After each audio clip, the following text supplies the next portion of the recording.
Good evening, Terry. For over 2 years, Shane Smith has waited for this day. As the CFO of Reagor Dykes when the collapse happened, he eventually took full responsibility for the floor plan scheme that he concocted to fraud the Ford Motor Credit Company out of millions of dollars, and also a massive check kiting scheme that he recruited a dozen other Reagor Dykes employees to participate in, a crime that many of them have already been convicted of themselves. But today, a federal judge has decided that Shane Smith should spend the next 7 years behind bars for conspiracy to commit wire fraud.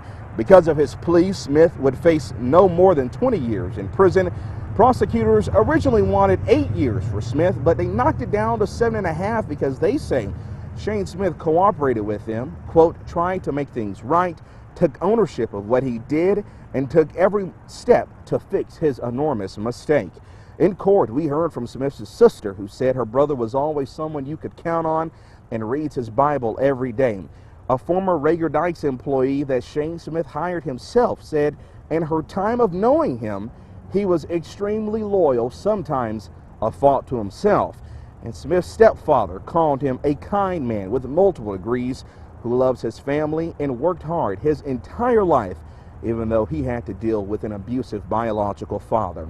Now, Smith's defense argued that their client should be sentenced somewhere between 3 and 4 years because Smith's 16-year-old son is special needs, and they believe Shane should not be away from his family for too long, even though he did plead guilty to those crimes. But that judge settled on 7 years, calling Shane Smith a man he believed could have integrity again. Now let's get back to Shane Smith admitting to what he did as the Reagor Dykes CFO. First off, that floor plan scheme, a crime in which Reagor Dykes received a loan from Ford Motor Credit for more vehicles that the auto dealer did not own.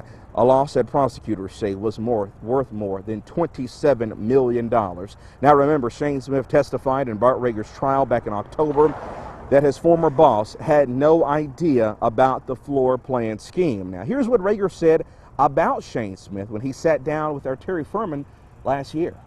Shane was my friend. His wife was my friend. His son was my friend. You know, I mean, I was a friend to his son and Cooper, and you know, I mean, I never suspected it. Now, Bart Reagor himself was found guilty of making a false statement to a bank. He'll be sentenced on March 10th at this same exact courthouse here in Amarillo, and we'll be here for that hearing as well.